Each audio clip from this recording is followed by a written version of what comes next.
kung maalaala mo pa, saan nanggagaling ang mga shipment nung tatlo? Ni na Michael Yang, Pulong Duterte at Attorney Mans Carpio. Malimit po, Your Honor, China. Paano mo nalalaman na may kontrabando na laman yung mga shipments nung tatlong ito ni Michael Yang, Pulong Duterte at saka Mans Carpio?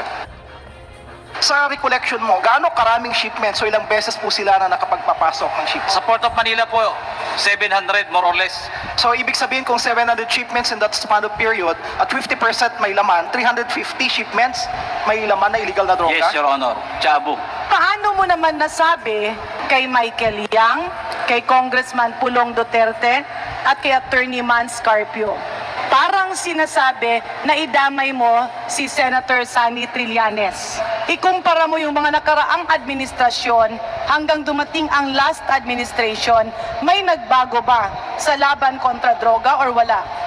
Your Honor, wala pong nagbago, lalo pong lumala. Binakbakan ni Trillanes si Pulong Duterte dahil nagkaharap na sila sa Senado. Yari at nilaglag kasi ni Guban si Pulong sa shabu na mas grabe daw sa panahon ni Duterte. Batay sa ginawang pagdinig ng Senado, Trillanes sinabon ng husto si Pulong kasama ang atorning asawa ng Vice President matapos sabihin ni Guban na sila ang may-ari ng shabu at mas lalong lumala daw sa panahon ng Duterte. At batay pa kay Senator Antonio Trillanes, nako yari dahil nagigipit na si Pulong. Nilaglag na siya ni Guban kay dating Senator Antonio Trillanes at nagkaharap na sila ni Pulong. Binakbakan siya ng todo ni Trillanes. Okay, ngayon dun sa yung testimony mo, ang tinuturo mo na point person or contact person dito sa shabu shipment ay si Mr. Kenneth Dong. Tama ba?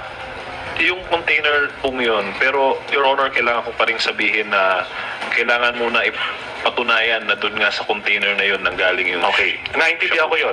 It will be, that's your contention na as far as Mr. Taguba is concerned, walang laman ng shabu yun. But pinag-uusapan lang natin dito, ito yung mga allegations on hand na yung container ba na yun eventually na-discover sa Valenzuela na may shabu. Sa korte, i-assert mo na hindi mo alam yan kasi meron ka ibang packing list. Diba? At the same time po, yung inconsistency po ng mga report ng CIIS. Okay. So, sige. So, ang tinuturo mo contact person si Mr. Kenneth Dong. Opo. Okay. Ngayon, ito si Mr. Kenneth Dong, ha? Ayan. Okay yan. Yung, sino kasama mo dyan, Mr. Kenneth Dong? Yung nasa dulo, huwag mo na i-mention niya nasa gitna. Si Mr. Paulo Duterte. Paulo Duterte. Okay, next picture. Ikaw ba yon, Kenneth Dong? At sino yung kasama mo dyan? Yan yung nakaturo. Tama ba? Yung pag-picture? Yes, Your Honor. So, Mr. Kenneth Dong at Mr. Paulo Duterte, hindi kayo ano rito itong picture na to na naghaharutan sa kwarto, hindi ito acquaintance. Okay? Yan lang yan.